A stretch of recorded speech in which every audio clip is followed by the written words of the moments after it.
Which of the following sets in the basis for the sub space W. W के साथ ये condition, यानी कि कोई मैट्रिक्स है उसके साथ ये कंडीशन है of the vector space of 2 by 2 real matrices. यानी कि डब्ल्यू जो है वो वेक्टर स्पेस सब स्पेस है, डब्ल्यू जो है वो सब स्पेस है एम 2 by 2 मैट्रिसेस का। और ये जो है फील्ड आर है, यानी कि जो मैट्रिसेस के एलिमेंट आ रहे हैं वो आर से आ रहे हैं, तो डब्ल्यू में भी आर से आएंगे क्योंकि इसी के एलिमेंट होंगे।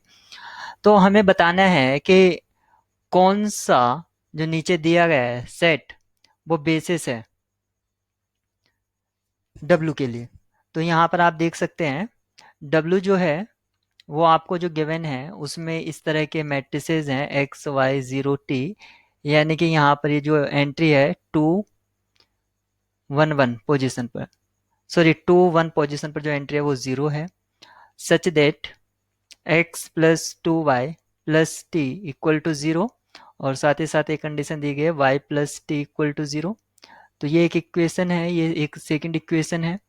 तो सेकंड इक्वेशन से हमें क्या मिलता है, y equal to minus T, और ये अगर हम यहाँ पर रख देते हैं फर्स्ट में तो x minus 2t plus T equal to 0। तो x minus T equal to 0, तो यहाँ से क्या मिलता है x इक्वल टू टी। यानी कि बेसिकली जो आपका W था वो आपका जो सेट है उसमें इस तरह के एलिमेंट हैं। x की जगह तो t हो गया है, y की जगह माइनस टी हो गया है, यहाँ पर 0 था और ये तो t था ही।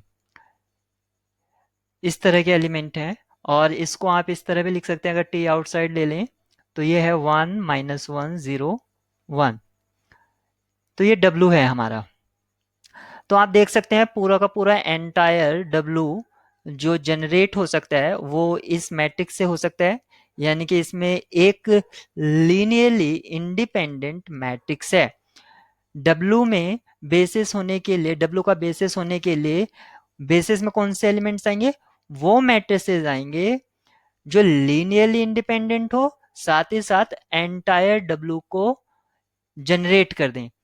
तो ये एक अकेला जो मैट्रिक्स है 1 0 - 1 0, ये लीनियरली इंडिपेंडेंट है।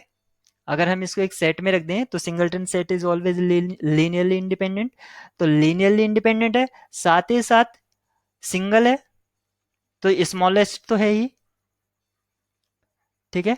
और ये स्पैन कर देगा डब्ल्यू को, सारे के सारे इसके जो स्केलर मल्टीपल्स होंगे जैसे कि यहाँ पर आप देख सकते हैं वो डब्ल्यू के एलिमेंट्स होंगे, तो वो एंटायर डब्ल्यू को जनरेट कर देगा।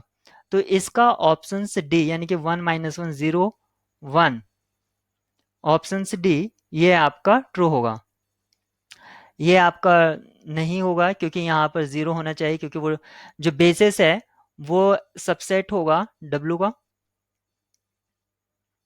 तो यहाँ पर 0 नहीं है तो ये तो वैसे ही फेल हो जाता है। साथ ही साथ ये जो लीनियरली इंडिपेंडेंट तो हैं लेकिन W के एलिमेंट्स नहीं है। W के एलिमेंट्स होने के लिए इनको ये कंडीशन सेटिस्फाई करनी चाहिए थी, जो कि आप देख सकते हैं x की जगह 1 है तो यहाँ पर इसका 2 टाइम्स प्लस टी 0 होना चाहिए था, तो जो कि ये W के एलिमेंट से नहीं है तो ये इसके बेसिस भी नहीं होंगे। हाँ, ये अगर कोई W इस तरह से होता है, W इक्वल टू, यहाँ पर स्टूडेंट्स धोखा खा सकते हैं, अगर इस तरह से होता है x y 0 t, यानी कि साथ में कोई कंडीशन नहीं होती है, तब ये इसका बेसिस हो सकता था, तब ये कंफर्म इसका बेसिस होता। अब क्योंकि यहाँ पर कंडीशन है इसलिए इसका बेसिस नहीं है। यहाँ पर आप देखेंगे ये जो है इस कंडीशन को क्या सेटिस्फाई कर रहे हैं, तो ये इस कंडीशन को सेटिस्फाई नहीं कर रहे हैं। 2 प्लस इसका 2 टाइम्स करेंगे 2, और ये माइनस कर देंगे तो ये यहाँ पर आप देख रहे हैं -1 करने पर ये 0 नहीं आ रहा है, तो ये एलिमेंट्स इसके है ही नहीं। हाँ, ये वाला एलिमेंट जो W का नहीं था तो ये हो ही नहीं सकता। तो ओनली ऑप्शंस जो इसकी की है डी।